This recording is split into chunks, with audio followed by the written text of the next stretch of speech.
I'm Eric Hush over here with Fast Slow Motion. I'm joined today by Carrie Fassett, the Director of Partnerships and Impact for the Greater DC Diaper Bank, and Jessica Mills, who's a Salesforce consultant here with us at Fast Slow Motion. Carrie, let me give you the floor first. Tell me about Greater DC Diaper Bank, what you guys do, and kind of what's your role with the organization. Absolutely. So we are a small nonprofit that works out of Washington, D.C., and we serve the greater Washington, D.C. area.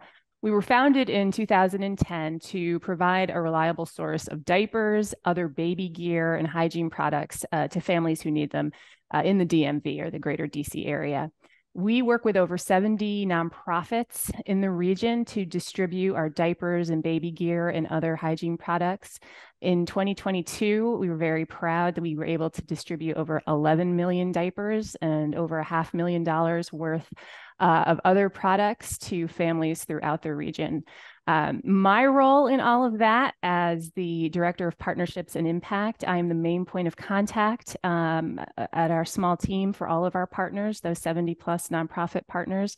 And I am also responsible for doing all of our measurement of impact. And we do that through collection of data and evaluation. And I work with our partners to do that as well. And so, yeah, we call ourselves a small but mighty team. And there's, let's see, I think 8 of us right now. Hopefully we'll soon be around 10. But you can imagine the importance of having a reliable working database to help us do all that. That's absolutely amazing. 8 people who last year alone distributed over 11 million products. I mean, that's just huge impact you're having right there in your community. You guys came to us around August of 2022. Tell us what was going on within Greater DC at that time and kind of what were you dealing with that made you think maybe we could help you? Absolutely. So we'd been happily using Salesforce since 2015. We were early adopters in terms of, nonprofits like ours using Salesforce. And it was great. We were using it to manage our inventory and to interface with our partners and their orders and scheduling pickups. But as we were growing, as our programs were growing, we started building all sorts of custom and working with other people to build these custom modules in Salesforce that were not connected. And the growth was wonderful, but at one point we realized, wow, we're managing our 3 programs in completely different ways through Salesforce. There's a better way to do this. This should be consolidated. We have to realize some efficiencies here. So we set out to do that, to streamline and make more efficient our Salesforce instance. And we contracted with a company to do that work. Ultimately, it wasn't a good fit. And we were left at the end of that contract period with a product that did not meet any of our expectations and didn't work the way we needed it to. In fact, it didn't work at all.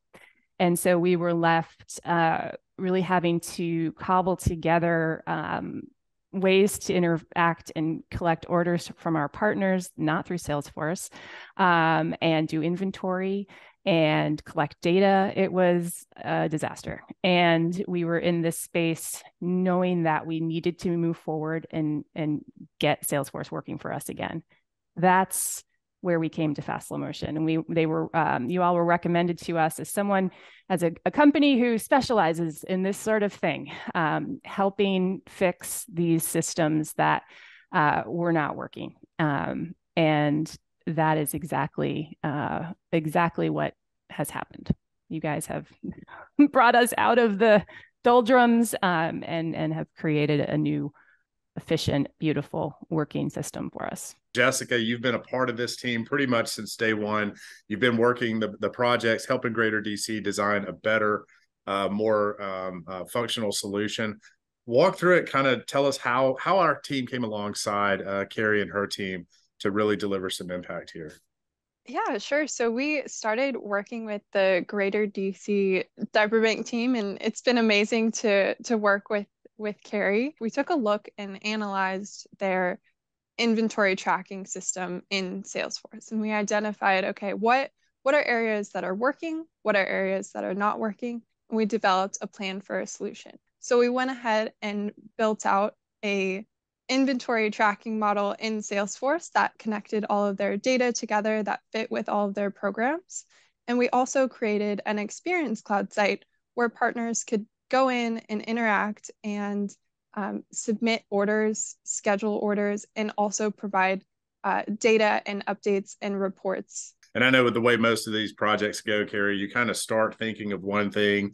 As you get it built out, things sort of evolve. Kind of how do you see the next evolution of what you're doing within Salesforce there at Greater DC Diaper Bank? There are so many enhancements now that we've got this working that we want to build out with fast slow motion. It's first of all, it is a thing of beauty. This new inventory system. At the end of the day, what we do every month is we get diapers and other products out to our partners, right? We get the product into our warehouse and we get it out, and we need to do that as efficiently and as effectively as possible.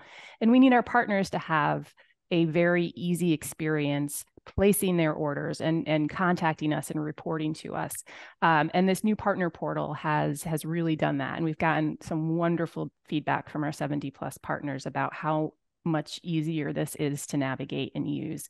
And then for us, the staff on the back end, in terms of managing inventory, we were doing that through 3 separate objects before, or not even. I mean, part of it was done through opportunities, part of it was a custom object, part of it was something else. And now it's all integrated and makes it so much easier for us to manage it on a day-to-day basis, to train new people who are coming on board. So it's really fantastic. That said, as we go through it and we use it, our partners have ideas for things to make it even better going forward. Our amazing staff members have ideas for making it more streamlined. And, those are some things we're working on now and we'll want to continue working on going forward. I'm hearing you say those things about distributing product more effectively, around saving your staff time, and I imagine that just results in more and more impact that you guys are able to deliver to your community. So that's got to feel great. Oh, it does. We always talked about Salesforce as being another member of our team, right? A staff member. And when we lost it, the impact was huge, right? We were spending so much more time processing orders, scheduling partners. The impact was, we really felt that. And so getting it back, and it's only been a couple months now, but getting it back has been like a breath of fresh air. We feel like we're getting some of our capacity back. And like you said, that helps us do even more and get even more product out. There are a lot of groups out there we know that may have had a bad experience with another implementation partner, or may have tried to self-implement Salesforce or another CRM system. Spend a little time, if you will, just kind of talking about what it's like to work with the FSM team and build out this project. It's been amazing from day one. And I have to say, my advice to other nonprofits, find a partner that will become part of your team. And it really, truly does. Even though I've been the main point of contact, our whole team knows Matt and Jessica, right? And I always, we talk about, well, I'm going to ask Matt and Jessica about that. Or they'll say, hey, Carrie, can you ask Matt and Jessica? It's just like they are an extension. They're our satellite team, in California. And they have done such an amazing job of learning our business and really understanding what it is we need, but also offering other suggestions for ways to how to do things. And that is so appreciated. They are so trusted by us. And we communicate weekly, if not more often than that. And it's so important, that connection, to talk through both the little things and those bigger issues, those bigger questions that come up, especially when you least expect it, because those are the things you got to address right away. That was something we had not experienced with our previous contractor, and going forward, we know that is absolutely essential for any other work we do. Jessica, anything to add there? I just want to say it's been incredible working with you, Carrie, and also everyone else on the Greater DC Diaper Bank team. It's amazing to work with a client that makes such a large impact on the community. And I feel like our goals are definitely aligned in that we want to save you time. We want to free up those resources for you to be able to make an impact in the community. And it's just been it's been so fun working with you and continuing to work with you. And I feel like we've really formed that relationship, and it's been amazing. Yeah, it really has. It really has. And thank goodness. Well, Carrie, thanks again for spending some time with us today. Hopefully your story resonates with maybe some other organizations out there that may could use some help in kind of evolving their processes and systems. Yeah. How can people learn more about DC Diaper Bank, and how can they get involved? Absolutely. So go online, check out greaterdcdiaperbank.org, or go to any of the regular social medias. We're on Facebook, Twitter, and Instagram, and you can find out quite a bit about us that way. If you're in the Greater DC metro area, you can come volunteer with us. We have a huge volunteer program, and you can bring your whole family. All ages are welcome. We'd love to have you.